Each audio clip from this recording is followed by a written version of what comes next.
Does anyone know what H2O just add water is? I keep getting it in my recommended, and I don't know to rather be offended, sad, angry, or happy.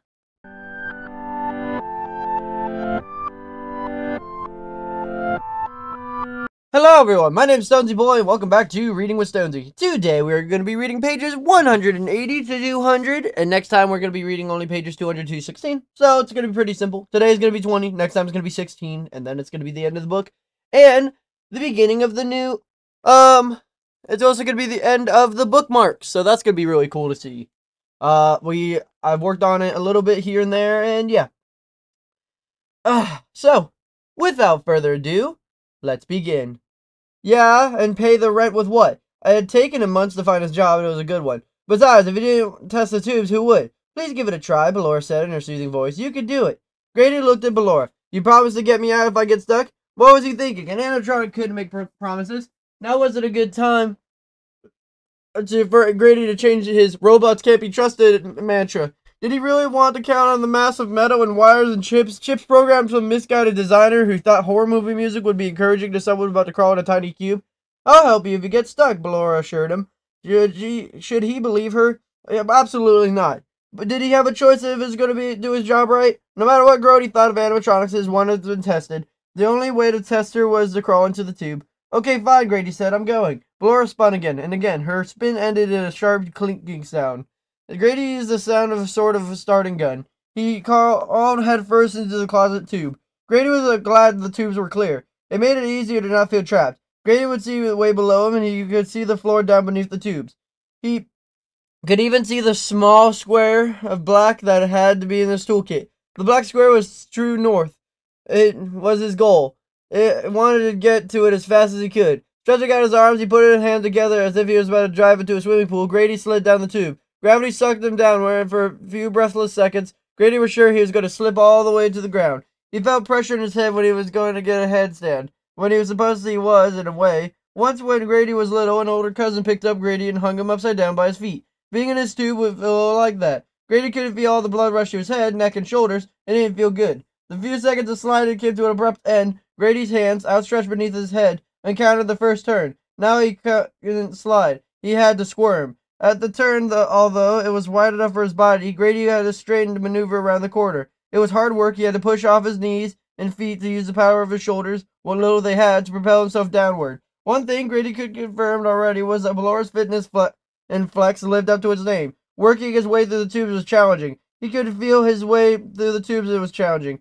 He could feel his tendons in his lower legs stretching. He could feel his joints protesting motions that they weren't used to. Actually, he was contorting his body into positions it had never gotten into before. Grady grunted and panted as he army crawled back and forth. It was always downward along a slick surface of tube. He noted that the plastic sleekness was very helpful. Getting through the tube would have been far more difficult if the surface would have been made of anything that gripped. It also helped that Grady was sweating like he'd run a mile in 100-degree heat. He could feel perspiration saturating in his uniform shirt, and more than once drops of sweat fell from his nose. When he inhaled, he smelled a fetid body odor. What was something else that would notate in his report? What steps would he have taken to make sure these tubes didn't reek of boys' locker room? Surely Grady would be the only one to sweat inside these tight spaces. Grady squirmed and skidded. He flexed and he pulled. Twice he conked his head and he tried to lift his upper body to get more speed in his glide. Several times he whacked his elbows. He had a feeling there had to be a more graceful way to get through this sinuous maze. Maybe instruction pamphlets would be passed out on anyone who got into the tubes. He imagined that instructions were given to the climbers before they tried to scale the wall. The same would be true of the tunnels. But not everyone was a natural-born spelunker, because he had noted precisely what time he had got into the tube.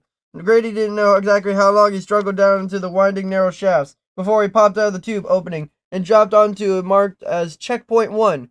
The checkpoint was a small platform with enough headspace for Grady to sit upright. Whew! Grady said loudly as he wormed around the platform and shifted into his butt. He stretched his legs out in front of him and flexed his feet. His ankles weren't happy with him, neither was the rest of his body. He ached in places he didn't know he had. Grady wiped his face at the bottom of his shirt. It didn't help much. His shirt was damp as his face, and he wiped at his eyes. The salty sweat was making him burn. Once his eyes were clear, Grady looked around the small enclosure, and like starting platform, it had been open air, just been inside of the tube. Although it was more spacious than the tubes Grady had gotten through, it was still confined. There was no way of it except up and down and through the tubes. Grady tried not to think about the platform size resembling the floor of the linen closet. It was then breathing quickened. He looked around the transparent plastic walls and reminded himself that the large room beyond the tube network was right there, just on the other side of the see-through wall. He'd be back in the open space soon. Grady noticed a small plaque under the checkpoint sign. He scooted up closer and read it. You are 1/3 of the way to the bottom. Congratulations. 1/3? Grady dropped his head to his hands. He thought it was a halfway point. He looked down and then shook his head. Idiot, he had managed himself. He clearly did not halfway down. And why would it be checkpoint 1 if its next stop was even halfway point? Wishful thinking, he muttered. Grady licked his lips. He was really thirsty and he wished he had some water. He figured he would add that to a list of notes. People would get thirsty in here. Maybe there should be a drinking fountain at each of the checkpoint platforms. Not that they'd do that now. The thing was built. They weren't going to tear it apart, add plumbing to it. Grady, however, thought it was a major design flaw. If only they had someone like him to plan the venue. Then again, if he'd planned it, this wouldn't exist. He would have to come up with something as diabolical in a million years. And speaking of million years, he didn't want to spend that much time in here. He should get moving. Grady got up on his knees and peered next to the section of tubing. When he did, his breath caught on his throat.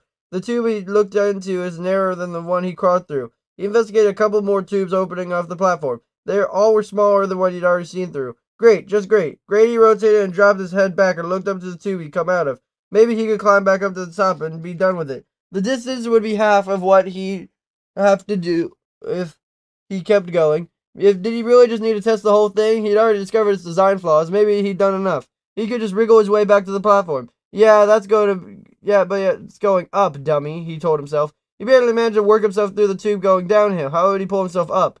Grady sat back on his hunches and slumped against the plastic wall of the checkpoint. He had to face facts. He didn't have the strength to climb up the tunnels. It was as awful as the idea was. It would be easier to just keep going downward. Grady took a deep breath. Come on, he urged himself. Get on with it.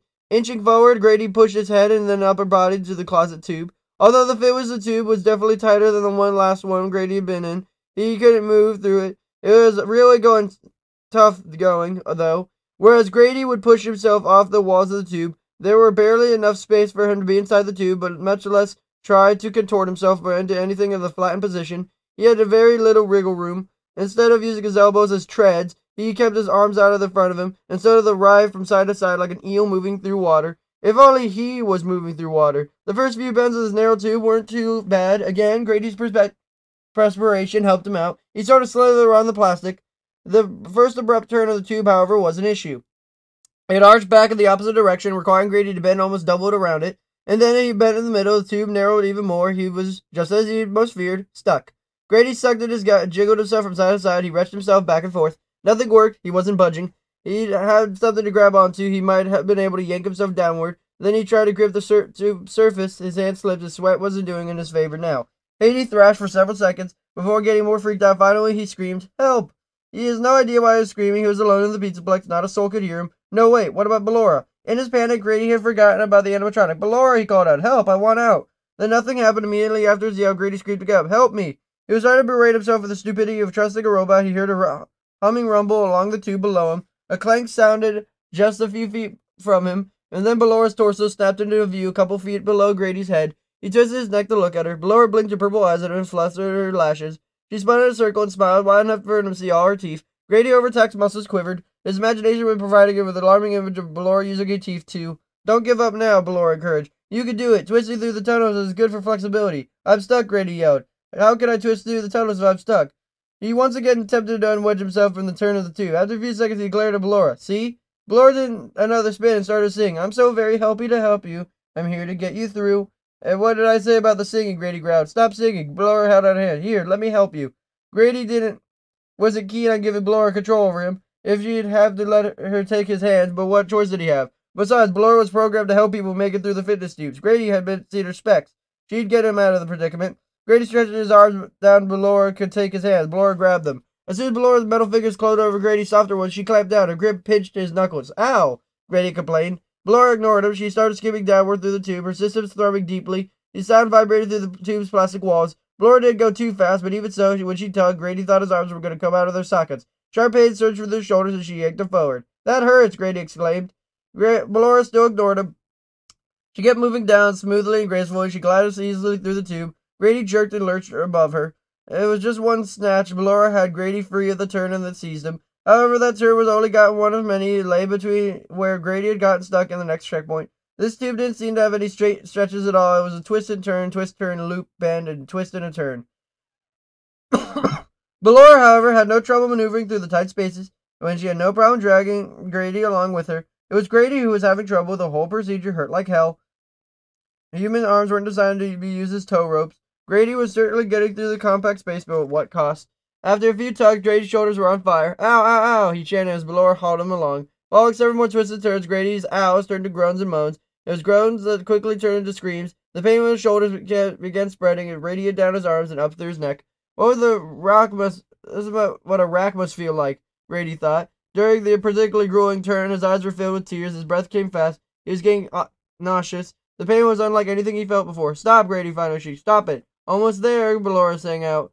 Grady gritted his teeth and closed his eyes. He focused on his breathing, in and out, in and out. After a few breaths, Grady found himself another small platform. They just reached checkpoint 2. Like checkpoint 1, it was a small platform enclosed within the tube. It was a small platform closed within the tube. Ballora let go of Grady's hands and immediately tugged himself. He sobbed in relief and in continued torment. Just because Ballora had stopped pulling on him didn't mean Grady felt better. His shoulders were screaming bloody murder. Grady rubbed his shoulders and rocked back and forth. He sniffled like a little kid. It hurts, he moaned.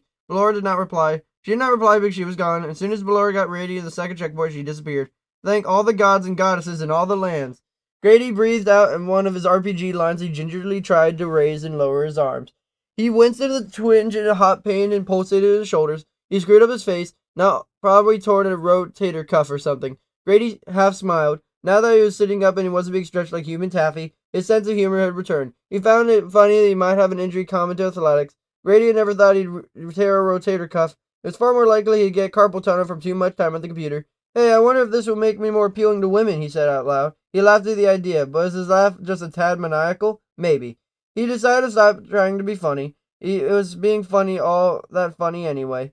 Grady leaned back at the platform wall. He continued rubbing his shoulders. After a couple of minutes, he looked down at the necks of the tubes. He trembled, but he really didn't think he could go through anything like that again. And what if next time Ballora pulled so hard he would wrench his arm free of their sockets? She was a robot, and she certainly had the strength to do that. No, Grady was going back in the tubes. It was right there on the platform in the morning when Ronan and Tate saw that Grady's reports weren't filed. They'd check the venues he was supposed to test, they'd find him, and they'd get him out of there. Grady shifted position. The burning in his shoulders were lessening a little. Grady realized that his face was smeared with tears and wiped them away. He sniffled, wishing he had something to blow his nose on. He also wished again that he had some water and some food. Grady looked down at the platform. He frowned. Just how would they get him out of here? He closed his eyes, tried to remember the specs of Ballora's fitness and flex. Did the tunnel network have an emergency exit? Not that Grady could remember. He was pretty sure no one expected someone to get stuck in the tubes. He guessed the designer assumed Ballora just helped them to do his job. Get people out. Clearly, the designer was a complete fool. It did not occur to the jabroni that Ballora might do the kind of damage she'd done to Grady. Dingus, Grady muttered. When he got out of there, he was going to have a few words with whoever came up with this concept after everyone stopped laughing at him. Oh man, Grady moaned. They were going to laugh at him. They were going to hear the comments. He was laughing stock of Fazbear Entertainment. Grady closed his eyes and dropped his head into his hands. He was going to end up like poor Hank. A month before, Hank, one of the engineers, had taken a tilt-a-whirl for a spin. It had gotten stuck at high speed. By the time the other engineers figured out how to shut it down, Hank had spewed his entire lunch all over the ride. Somehow the press heard of the incident. The front page story of the headlines. Freddy Fazbear Entertainment employee tilt-a-hurls. People were still bringing Hank barf bags on a daily basis. Grady shook his head. No way he wanted to be a famous butt of the bunch of jokes about how he was too large to get through the fitness center. No, Grady wouldn't just sit there and wait it out. He had to keep going. Grady leaned forward. He could see the floor. He blocked square the toolkit, bigger than it had been the last time he seen it. From the upper platform, that gave Grady hope. It wasn't much farther. Surely he would make it. But what if it had gotten worse? Grady's muscles bunched up to the idea of being stuffed into a space even smaller than what he'd just gone through. Grady leaned down and looked at the last set of tunnels. From the tension abated a little. The tunnels below, Grady didn't seem any smaller than the ones above him. But if he got through those, he would get through these, right? Yeah, but the only reason he got through the previous tubes was because Ballora dragged him through them, made them think that he could go do it on his own. Grady looked at his stomach. He drew it in as flat as he could get it. Would it be enough for him to get through the end? It had to be. Grady got up to his knees. He rubbed his shoulders one last time. He took several breaths. Then he blew out as small air as he could. Dropped the head first into the next tube. The first few feet of the final section weren't too bad. Yes, blood still rushed through his head. Yes, he felt his pressure head to shoulders, but still, Grady was heartened. His last stretch. He could do this. It was going to be okay. Grady inched his way down through the tunnel, making sure he kept his breath as slow and even as possible, moving to increments so he could get himself wedged at any turns. Grady forced himself not to think about where he was and what could happen, and instead concentrated on rocking his body back and forth. Like a tail of happy dog, that motion seemed to be most effective and make decent progress. Everything was going well, and then the tubes grew even narrower. As Grady rounded a turn, he noticed that his shoulders were no longer in any room at all to wriggle. The tube around him didn't feel like a tube anymore. It felt like a second skin. It hugged him like a sausage casing pressing ground pork. Grady stopped to try to push himself back upward, but he couldn't move. Not even a little. The tunnel squished around him, tugging him tighter than his gran had squeezed him when he was a little kid. Oh, how he wished his gran were here now. Any gran could excel at hoops, could figure out how to rescue his grandson from a silly plastic cube. And Grady for sure needed rescuing. He was well and truly stuck. The memory of Balloras held prominent in his mind. Grady didn't call out. He didn't want Balloras' services. Just wait until Grady wrote up his report to the torture device masquerading as a service bot. He was going to make sure Balloras' designer never got a job in the industry again. Grady went limp. Now he had no choice. He'd have to stay here until morning. Maybe he'd go to sleep. He was exhausted. Sleep wasn't impossible, even in the miserable position. Grady stiffened, but it was the circulation that was being cut off. Grady flexed his hands and feet. He tightened and he realized all his muscles in his body. Good. He didn't feel any numbness or tingling. His blood flow was probably okay. All he had to do was control his breathing. Or no, he didn't have to do that. So what if he panicked and hyperventilated? If he did that, he'd pass out. Passing out wasn't necessarily a bad thing. It was almost as good as sleep. Grady forced himself to release the tension in his muscles. He felt tears leak from his eyes, but all was right.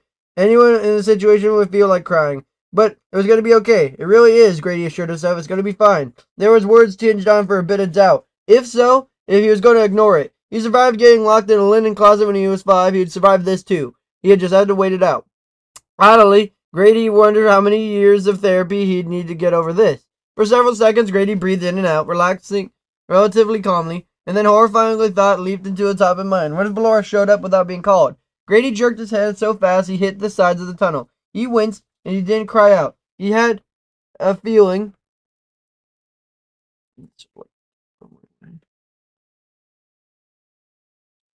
that he would need to be very, very quiet. Ballora had nearly dismantled his body the first time he had pulled him through the tunnel. He didn't want to imagine what she'd do in this situation. Grady returned to his concentrated breathing, but this breath caught on. Ballora's voice called out, "I don't sense downward movement. Do you need my help?" "No, I don't," Grady thought. He knew better than to respond. Any verbal reply from him might trigger Ballora's programming. He could appear to render aid, and none was wanted. Several seconds passed. Grady realized his whole body was taut. It was concentrated again and relaxing. "Do you need my help?" Ballora called out again. Grady held his breath. "My sensors indicate progress has stalled," Ballora reported. "Do you need my assistance?" No, empathetically no, Grady thought. Go do a pirouette. Grady exhaled quietly as possible, and he counted his next few breaths. He got up at 7 before Ballora called out again. "I'm required to provide help to anyone who gets stuck. No one can stay stuck in Ballora's fitness and flex. Fitness is fun. I'm here to make sure you complete your fitness and flex course." Grady held his breath again. "Please, can I help?" Ballora called out. Grady went silent. "I want to help," Ballora persisted. "I don't care what you want," Grady thought. "I want to keep my arms intact." Grady breathed in and out 6 more times. The next breath, though, caught in his throat. Ballora's signature thrumming word was headed his way. When he heard the sound, Grady tried to pull his arms in. Unfortunately, they had no place to go. Grady's arms were outstretched, and his shoulders were wedged between the two walls. His arms were dangling below him. It was ripe for robotic picnicking. Grady closed his fingers into a fist. Maybe it would take his hands less appealing if unhelpful. Helpful? Unhelpful, helpful robot. Grady remained perfectly still, and he held his breath again. He closed his eyes. A metallic clank announced that Ballora was popped up beneath him. When he did her signature spin, she felt the air current waft past the balled up hands. Grady continued to make like an opossum. Maybe if Ballora thought he was dead, she'd go away.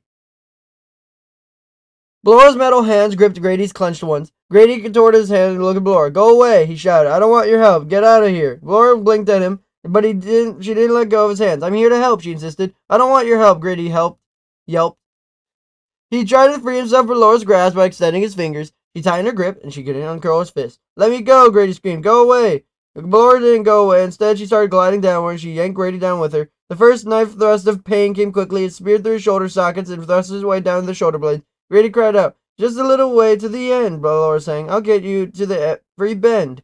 Ballora pulled Grady down to the crook in the in the tube that had caught him. He admittedly a bit of relief, and relief hadn't lasted long. The tubes became serious of back and forth turns. Something popped in Grady's left shoulder. He screeched.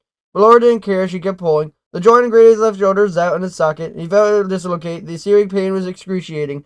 Bad as it was, though, those savage sensations didn't hold his attention for long. As Ballora went down under another turn, Grady's wrist crackled. He heard him snapping like breaking pretzels. As soon as they did, he could tell his fists were flopping at the end of his arms. Ballora must have been noticed this as well. She shifted her grip on Grady's forearms.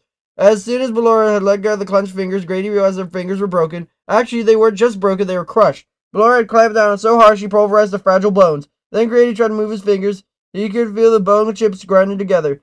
How he howled in pain and terror, how he could be able to do anything ever again with shattered fingers. Grady didn't have long to contemplate the dismissal future because his hell was just beginning. As Ballora tugged Grady down around the twisting turn, his forearms popped free of his elbow joints, and they too fractured, and he heard a crunch of his bones from compressing Ballora's grip. Grady was unconscious of making sounds, and he could hear high-pitched shrieking. The shrieking seemed to be coming from far away in someplace other than himself, but of course it wasn't. He was making the shrill sounds. The sounds were coming from being mangled alive. A whisper of thought managed to make its way through Grady's torment. How long could he take this level of pain? Wouldn't he pass out soon? Ballora came to a stop when Grady got stuck in the tightest corner he had counted yet. When she did, he shifted her grip above his elbows. His upper arms broke. He yowled. Ballora jiggled Grady back and forth. He felt his ribs give away, and a sensation he never felt, like molten hot band of metal clinch around him. And still, he didn't pass out. And in the next turn, Grady's hip sockets let go of his leg bones. As they did, Grady realized, though the black miasma of his pain, he was going to pass out. He was upside down. Most of his blood was pooled on his head. His brain was well supplied with what he needed to keep trucking along, and his brain didn't care that the rest of him endured more pain than the human body was designed to handle. It didn't care that Ballora's determined trek through the tube was deconstructing Grady's skeletal structure joint by joint, bone by bone. It didn't care that Grady was being twisted and compressed into something not unlike the pretzels he so loved. Before he next turned in the tube, Ballora repositioned her grip once again. As she did, one of her metal fingers impaled Grady's left eye. Grady keened unheaved. He upchecked the candy bar. The vomit poured into the tube. Ballora slid down through the mess. The sickly sweet and slightly acidic odor of his vomit hit his nose, and he threw up again. Then he couldn't smell anything anymore. Ballora's rescue efforts in the next series of pleat-like turns pressed his face hard into the side of the tube as his nose cracked. Grady felt the warmth over his cheek. He knew that his slow eyes saw gushing blood. He wouldn't do anything about it. He couldn't do anything about it. Anything. All Grady could do was scream and cry as he felt his body break apart. It's the same way that, I think cows and pigs, when they end up dying and kick the bucket, I think this is the same way the meat's made. I'm not trying to make any vegans out there, but, you know, just a little fact. But yeah, that's crazy that happened to Grady.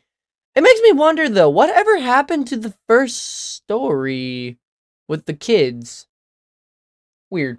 Maybe that was just some type of connector for all the Tales of the Pizza Plex stories, maybe? I don't know. I really don't know how that works.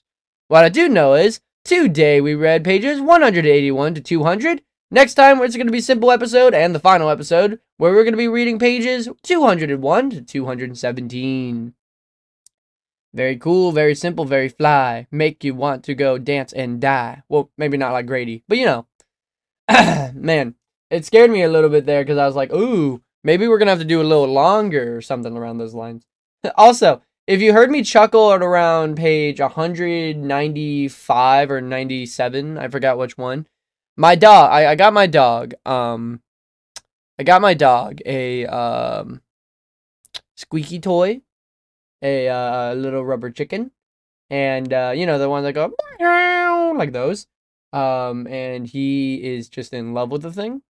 Yeah, so it's really cute, and it's really funny, so I'm very happy that he likes it. If I'm editing, well, I'm gonna be editing this after this, but, can you put up a little picture? I don't know if they did or not. Just imagine it. It's adorable. It's my basset hound with a chicken. Yep. But it's time for